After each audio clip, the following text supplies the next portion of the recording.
एक बार गणेश जी ने पृथ्वी के मनुष्य परीक्षा लेने का विचार किया। वे अपना रूप बदलकर पृथ्वी पर भ्रमण करने लगे।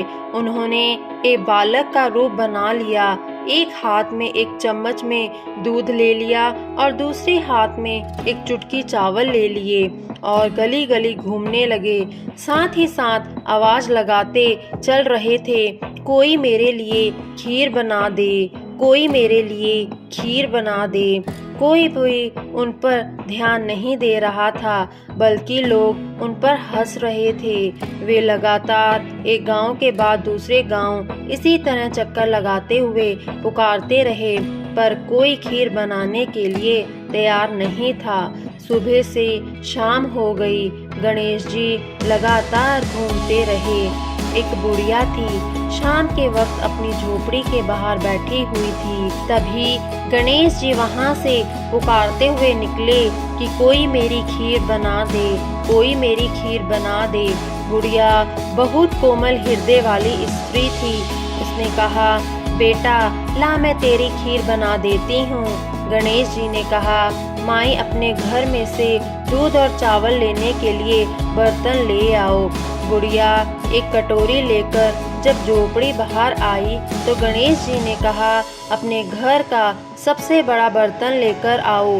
बुढ़िया को थोड़ी झुंझलाहट हुई और उसने कहा, चलो बच्चे का मन रख लेती हूँ। और अंदर जाकर वह अपने घर सबसे बड़ा पतीला लेकर बाहर आई।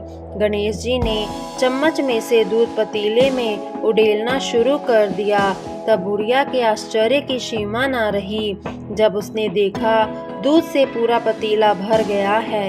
एक के बाद एक वह बर्तन झोपड़ी बाहर लाती गई और उसमें गणेश जी दूध भरते गए। इस तरह से घर के सारे बर्तन दूध से लबालब भर गए। गणेश जी ने बुढ़िया माई से कहा, मैं स्नान करके आता हूँ, तब तक आप खीर बना लो, मैं वापस आकर खाऊंगा। बुढ़िया माई ने कहा, मैं इतनी सारी खीर का क्या करूँगी।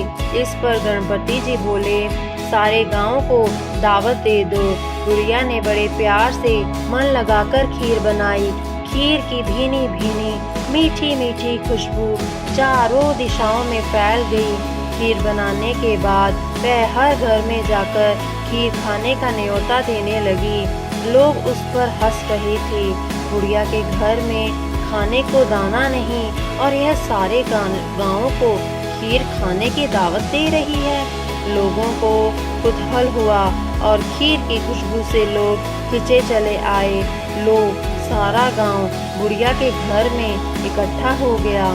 जब बुढ़िया की बहू को दावत की बात मालूम हुई तब वह सबसे पहले वहां पहुंच गई।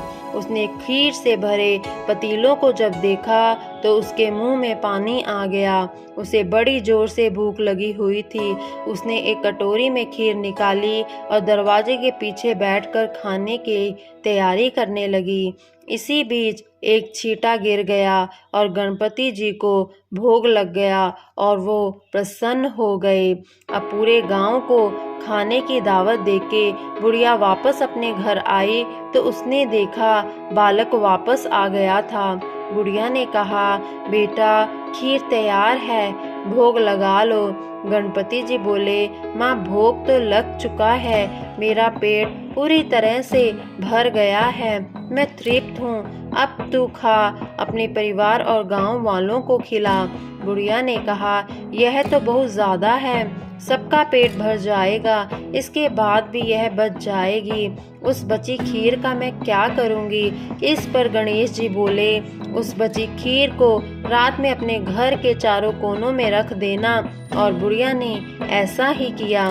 जब सारा गांव जी भर कर खा चुका था तब वे ढेर सारी बची खीर उसने अपने घर के चारों तरफ रख दी।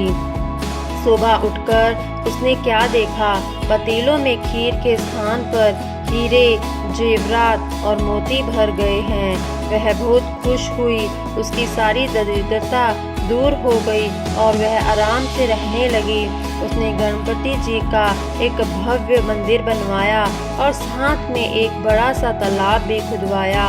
इस तरह उसका नाम दूर दूर तक प्रसिद्ध हो गया उस जगह वार्षिक मेला लगने लगे। लोग गणेश जी की कृपा प्राप्त करने के लिए उस स्थान पर पूजा करने और मान्यता मनाने के लिए आने लगे। गणेश जी की सब मनोकामनाएं पूरी करने लगे।